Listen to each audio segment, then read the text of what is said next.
गमले में अगर फ्रेंड्स आपको इस तरीके से बड़े बड़े फ्लावर्स और ढेर सारी कलियां चाहिए फ्रेंड्स, तो आपको अपने प्लांट को एक ही खाद देनी होगी फ्रेंड्स, जो कि आपके जो गुलाब का प्लांट है उसको इतनी एनर्जी और इतनी बूस्ट।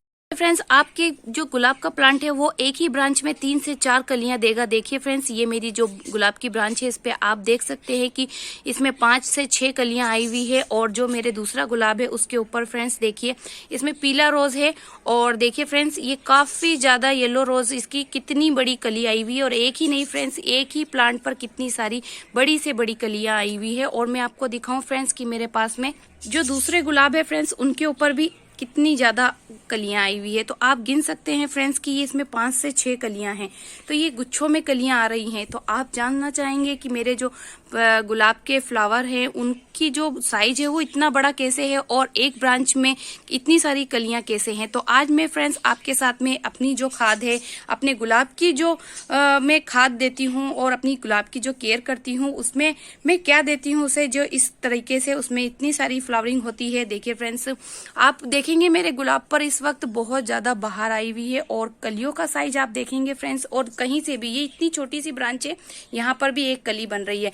तो फ्रेंड्स ये जो गुलाब है मेरे पास में काफी टाइम से है, कम से कम 2 से 3 साल से ज्यादा से मेरे पास में है फ्रेंड्स। और देखिए कि इनमें कितनी ज्यादा फ्लावरिंग हो रही है। आप देख सकते हैं कि एक फ्लावर खिला हुआ है और इसके साइड में 4 से 5 कलियां आपको दिख जाएंगी। तो ऐसा मेरे सभी गुलाब में मैंने आपको अभी दिखाया, और जिसमें एक कली है वो काफी ज्यादा बड़ी है। तो मैं दिखाऊं आपको फ्रेंड्स कि मेरे गुलाब पर कितनी सारी कलियां हैं। और ये तो छोटा सा है, बटन रोज है, पर इसके गुलाब का भी साइज आप देख लीजिए। इसके बाद में बात करूं फ्रेंड्स तो देखिए ये एक छोटा सा गुलाब का प्लांट है फ्रेंड्स। देखिए बहुत ही छोटे से पॉट में लगा हुआ है और मुश्किल से इसकी 3 या 4 ब्रांचेस निकली है, लेकिन इसकी गुलाब की जो कली है उसको आप देख सकते हैं कि कितनी बड़ी है। तो इस तरीके से आप भी अपने गुलाब पर बड़ी बड़ी कलियां और ढेर सारी कलियां, 1-2 नहीं बहुत सारी कलियां पा सकते हैं। अगर आप मेरे बताए हुए कुछ टिप्स फॉलो करेंगे फ्रेंड्स तो आप भी अपने गुलाब के ऊपर ढेर सारी कलियां पा सकते हैं। तो देखिए फ्रेंड, मैं फटाफट से आपको अपने जो गुलाब है उसकी जो कलियां हैं वो दिखाती हूँ। तो चलिए फ्रेंड्स, अब जान लेते हैं कि हमें गुलाब की किस तरीके से इसकी सॉइल मिक्स तैयार करनी चाहिए और किस तरीके से इसकी केयर करनी चाहिए, जिससे इसके जो फ्लावर है वो काफी बड़े साइज में आए और काफी ज्यादा इसके ऊपर बर्ड्स निकले और इसमें फूल आए। तो सबसे पहले फ्रेंड्स आपको जो गुलाब की मिट्टी तैयार करनी है वो काफी ज्यादा मतलब कि खाद वाली चाहिए होती है, क्योंकि गुलाब एक हेवी फीडर होता है, उसे बहुत ज्यादा खाद की जरूरत पड़ती है। और जब एक बार वो फ्लावरिंग दे दे तो उसके बाद में दोबारा ही उसे फिर से फ्लावर खिलने के लिए जो खाद की जरूरत पड़ती है वो आपको टाइम टू टाइम देनी पड़ती है। तो फ्रेंड्स आप इसमें 50% के करीब खाद की मात्रा रखेंगे जब भी आप सॉइल मिक्स बनाते हैं। और उसके बाद में सॉइल मिक्स में आप मिट्टी गार्डन सॉइल डालेंगे, तो आप गार्डन सॉइल भी फ्रेंड्स 30% रखिए और उसके बाद में फिर आप रिवर्सेंट रखिए। आप इसके बाद में थोड़ी सी आप राइस हस्क या फिर वर्मी कंपोस्ट डाल सकते हैं, लेकिन अगर आप खाद डालते हैं तो आपको जो कोकोपीट है या फिर जो जो राइस हस्क है उसकी जरूरत नहीं पड़ेगी फ्रेंड्स, क्योंकि खाद जो रहती है वो अपने आप में मॉइस्चर होल्ड करके रखती है। तो इसलिए आप फ्रेंड्स इस तरीके से जो अपना गुलाब है उसके लिए सॉइल मिक्स तैयार करेंगे कि 50% आप खाद की मात्रा रखेंगे और आप 30% आप सॉइल मिक्स गार्डन सॉइल रखेंगे और 20% आप रिवर्सेंट डाल देंगे। तो इस तरीके से आपकी जो खाद है वो पूरी तरीके से बनके तैयार हो जाएगी आपकी सॉइल मिक्स, और बहुत ही बढ़िया खाद वाली तैयार होगी। इसके बाद में फ्रेंड्स आपको टाइम टू टाइम इसके अंदर खाद भी डालनी पड़ेगी। तो आपने एक बार अगर अपनी जो प्लांट है उसके लिए खाद बना ली है तो फ्रेंड्स आप 1 महीने तक तो इसको अगर आप रिपोर्ट करते हैं या फिर आप नर्सरी से लाकर लगाते हैं तो आपको खाद डालने की जरूरत नहीं पड़ेगी फ्रेंड्स। लेकिन 1 महीने के बाद में जब इसकी ग्रोथ स्टार्ट हो जाएगी, कलियां बनने लगे या फिर नई नई ब्रांचेस निकलने लगे, जैसे इस तरीके से अभी अगर आपके प्लांट में भी ब्रांचेस निकल रही है और कली काफी छोटी है, तो फ्रेंड्स आपको सिर्फ एक काम करनी है कि आप इसकी जो आइट साइड से मिट्टी है उसको अच्छे से गुड़ाई कर लें।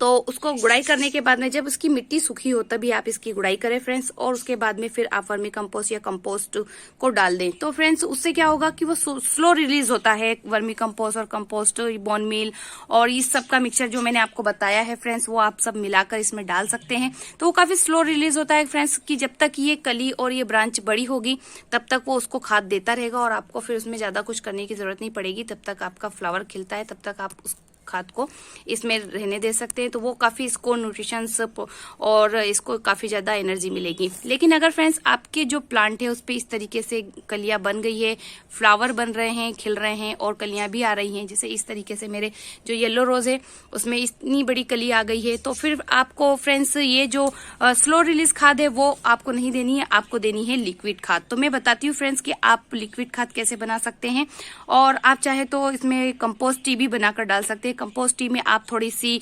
जो NPK और DAP के कुछ दाने भी डाल सकते हैं फ्रेंड्स। तो चलिए मैं आपको बताती हूँ। तो देखिए फ्रेंड्स, ये मेरी कंपोस्ट टी है और मैंने इसे काउडंग कंपोस्ट से बनाया है फ्रेंड्स। तो इसमें मैंने थोड़े से DAP के दाने 1 मुट्ठी और 1 मुट्ठी NPK के दाने डाल दिए थे। तो ये ओवरनाइट मैंने डाला था, इसको 2 दिन तक मैंने भिगाया था फ्रेंड्स, और 2 दिन भिगाने के बाद में फिर मैं जब इसे निकालने वाली थी, मतलब सुबेरे अगर आपको निकालना है, इसको खाद को अपने प्लांट में देनी है, तो रात को आपको इस पे NPK और DAP के कुछ दाने इसमें डालने हैं।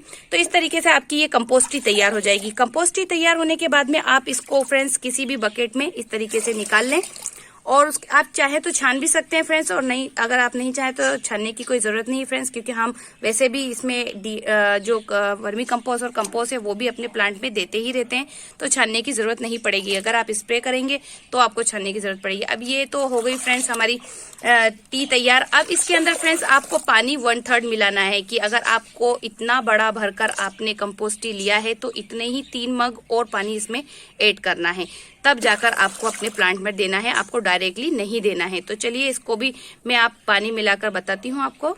तो देखिए फ्रेंड्स, ये है आपको 1/3 फॉर्मूला अपनाना है। तो 1/3 फॉर्मूला ये है फ्रेंड्स कि 1 आपको कंपोस्ट टी का लिक्विड लेना है और 3 भाग आपको पानी के लेने हैं, तब आपको अपने प्लांट में इसे देना है। क्योंकि फ्रेंड्स ये काफी ज्यादा कह सकते हैं कि हानिकारक भी हो सकती है। अगर आप इसमें इस तरीके से डायरेक्टली दे देंगे तो आपके पौधे जो हैं वो जल भी सकते हैं। तो इस तरीके से आपको बनाना है और फिर आपको अपने प्लांट को देना है। तो प्लांट को देने का भी एक तरीका होता है फ्रेंड्स, तो चलिए मैं आपको बताती हूँ कि किस तरीके से आपको अपने प्लांट में देना है। तो सबसे पहले फ्रेंड्स आपको ये डिसाइड करना है, कंफर्म करना है कि आपके जो प्लांट है उसकी मिट्टी अच्छी तरीके से सूखी हुई हो। अगर सूखी हुई होगी फ्रेंड्स तो प्लांट अपनी जो मिट्टी है उसमें पानी जल्दी से सोख लेगा, और अगर गीली होगी तो ये खाद फुल टाइम उसके जो प्लांट है उसकी मिट्टी में बना रहेगा, और ये जो उसकी रूट है उसके लिए ये खाद जो हानिकारक हो जाएगी। तो इसलिए आप सबसे पहले तो ये चेक कीजिए फ्रेंड्स कि आपके जो प्लांट है उसकी मिट्टी पूरी तरीके से इस तरीके से सूखी हुई हो। दूसरी बात फ्रेंड्स कि आप इसमें पानी मतलब कि कंपोस्ट टी देने से पहले इसकी गुड़ाई कर लीजिए। तो गुड़ाई करने से ऐसा होगा फ्रेंड्स कि इसकी जो रूट्स है उसको ऑक्सीजन काफी अच्छे से मिलने लग जाएगी, और ये जो इसकी आइट साइड की जो बड़ी बड़ी रूट्स हैं जो कि इसके कॉर्नर पर आ गई होंगी वो भी टूट जाएंगी, कट जाएंगी। तो गुड़ाई करना हमारे पौधों के लिए, सेहत के लिए काफी अच्छा होता है। तो इस तरीके से आप गुड़ाई कर लीजिए फ्रेंड्स। और आपको गुड़ाई ऐसी करनी है फ्रेंड्स कि जो गमला है उसके साइड में करनी है, आपको यहाँ पर तने के पास में नहीं करना है, क्योंकि यहाँ पर बहुत पुरानी रूट्स रहती हैं, यहाँ नई रहती हैं। अगर आप यहाँ गुड़ाई कर देंगे फ्रेंड्स तो आपका जो प्लांट है वो मर जाएगा, क्योंकि उसकी जो नई रूट्स हैं वो कट जाएंगी। तो इस तरीके से आपने गुड़ाई कर ली है। अब आपको फ्रेंड्स गमले के हिसाब से कि अगर ये छोटा सा गमला है और आप इसमें दे रहे हैं तो आपको सिर्फ थोड़ा सा देना पड़ेगा, इतना सा आप देंगे इसमें, ऐसा।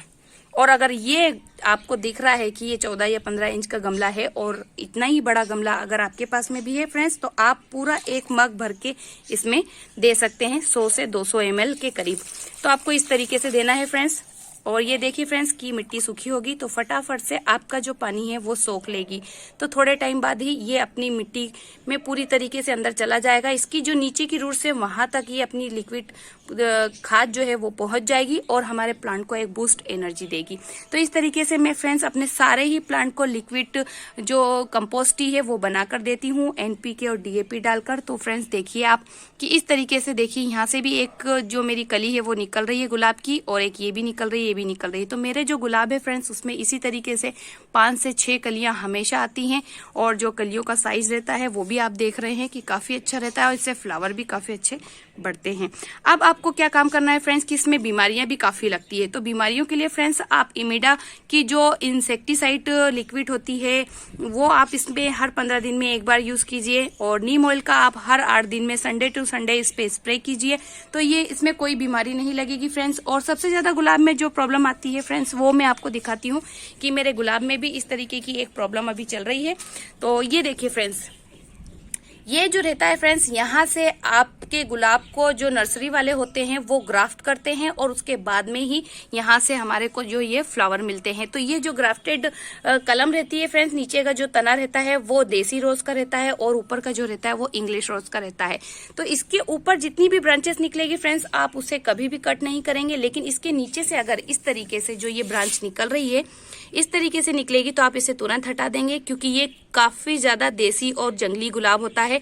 तो ये जो होता है ये स्पीड से बढ़ने में काफी ज्यादा स्पीड से बढ़ता है और ये हमारे जो प्लांट है उसको हम जितनी भी खाद देंगे तो वो ये खाद को पूरी तरीके से अब्जॉर्ब कर लेगा और अपनी स्पीड को बढ़ा देगा। कुछ टाइम बाद आप देखेंगे कि ये जो प्लांट आपको दिख रहा है इससे भी ज्यादा ऊंची हाइट में ये निकल जाएगा और फिर उसके बाद में ये हमारे प्लांट को सुखा देगा। तो आपको तुरंत ही इसे रूट्स के पास में जहां से ये लगा हुआ है उसे यहाँ से हटा देना है।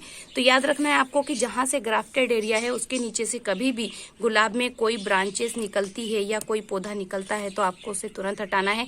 नहीं तो क्या होता है कि बहुत से मेरे फ्रेंड लोगों को पता नहीं होता है और वो सोचते हैं कि हमारा गुलाब जो है वो काफी अच्छी ग्रोथ कर रहा है, तो उस वजह से यहाँ पर, और इसमें फूल भी नहीं आने देगा ये आपके प्लांट में और ना ही इसको ग्रोथ करने देगा। ये खुद ही अपने आप में इतना ग्रोथ कर लेगा कि प्लांट से भी कुछ टाइम बाद ऊंचा निकल जाएगा। तो आपको इस बात का भी काफी ज्यादा ध्यान रखना होगा।